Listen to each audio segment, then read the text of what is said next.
आदरणीय अध्यक्ष महोदय जी, मैं नियम 72(1) के तहत इस विधेयक को पुनर्स्थापित करने पर अपनी सख्त आपत्ति दर्ज करना चाहती हूँ। महात्मा गांधी ग्रामीण रोजगार गारंटी कानून पिछले 20 सालों से ग्रामीण भारत को रोजगार देने में और ग्रामीण अर्थव्यवस्था को मजबूत बनाने में सक्षम रहा है।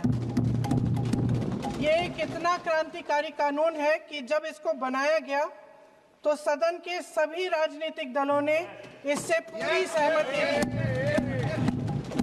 इसके द्वारा 100 दिन का रोजगार इस देश के गरीब से गरीब लोगों को मिलता है, हमारे गरीब से गरीब भाई बहनों को। हम सब जनप्रतिनिधि हैं महोदय, जब हम अपने अपने क्षेत्रों में जाते हैं, आप भी जानते हैं, दूर दूर से हमें दिख जाता है कि मनरेगा का कौन मजदूर है।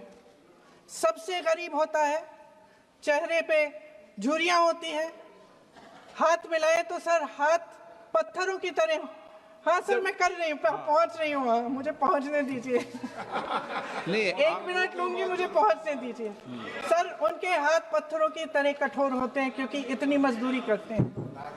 तो सर, मेरा जो इस बिल पर ऑब्जेक्शन है, सर, ये जो कानून है इसके तहत हमारे गरीब भाई बहनों को जो रोजगार की कानूनी गारंटी मिलती है, जो अधिकार मिलता है, वह इस योजना में मांग के आधार पर संचालित होता है। मतलब जहां जहां रोजगार की मांग है वहां इस योजना द्वारा 100 दिनों का रोजगार अनिवार्य है, देना अनिवार्य है। इसके साथ साथ केंद्र से इसके लिए जो पूंजी जाती है वो भी मांग पर आधारित होती है।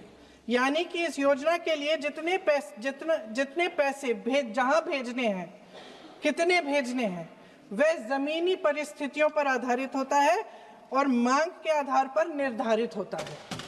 सर, इस विधेयक की अनुसूची 1 में उपनियम 4(1) और 4(2) द्वारा केंद्र को इजाजत दी गई है कि वह पहले से ही निर्धारित कर लें कि कितनी पूंजी कहां भेजी जाएगी। इससे संविधान के 73वें संविधान संशोधन को नजरअंदाज किया जा रहा है। सर महोदय, इसके जरिए ग्राम सभाओं को इस योजना की मांग की जमीनी परिस्थितियों के आधार पर तय करने का पूरा अधिकार दिया जाता था। आज वो अधिकार कमजोर किया जा रहा है। सर, आखिर बात है, 1 मिनट, जब आप इस पे पूरी डिटेल चर्चा हो तो आप डिटेल बोलना। इस पे आपकी पार्टी शुरुआत है सर, अभी शुरुआत है। सर, जो हमारे संविधान की जो मूल भावना है कि हर एक व्यक्ति के हाथों में शक्ति होनी चाहिए, वही मूल भावना पंचायती राज में है और उस मूल भावना के विरोध है ये जो अधिनियम, जो ये विधेयक आ रहा है। सर, इस विधेयक के जो प्रबंधन है, जिससे रोजगार का जो अधिकार है, कानूनी अधिकार है, वो कमजोर हो रहा है, वो हमारे संविधान के विपरीत है। सर, ये हमारे इसी सदन ने ये कानून बनाया और इसी सदन ने ये अधिकार जनता को दिया है।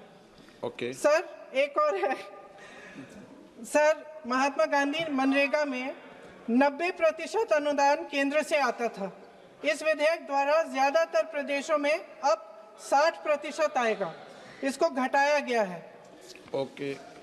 सर, इससे प्रदेशों की अर्थव्यवस्था पर बहुत भार होगी और खास तौर से ये वे प्रदेश जिनकी अर्थव्यवस्था पहले से ही केंद्र की ओर से जीएसटी के बकाये के इंतजार में है। ओके, माननीय सदस्य। हो गया सर, इस विधेयक द्वारा केंद्र का नियंत्रण बढ़ाया जा रहा है और जिम्मेदारी घटाई जा रही है। सर, जो 100 दिन का अधिकार आपने 125 करने की बात की है, लेकिन इसमें वेतन की बढ़ोतरी, आपकी जो मजदूरी की बढ़ोतरी है, इसकी कोई बात नहीं है। माननीय सदस्यों। सर, ये सही बात है कि अभी तक जो बकाया है वो ही पूरा नहीं हुआ है। माननीय सदस्य गणों, मैं आपसे सर, आखिरी बात ये है सर कि हर योजना का नाम बदलने की जो सनक है, ये समझ में नहीं आती है।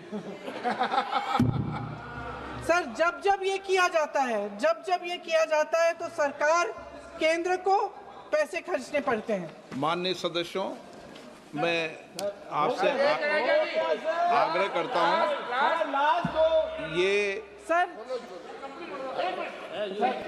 आप पोस्टर रख दे नीचे। मैं ये रख दूं? नहीं, आप पीछे वाले माननीय सदस्य, आप 72 में नियम में विरोध कर दें आप। ठीक। सर आखिरी पॉइंट है कि बिना चर्चा के, बिना इस सदन की सलाह लिए इस तरह से जल्दी में विधेयक को पास नहीं होना चाहिए। सर ये विधेयक वापस लिया जाना चाहिए।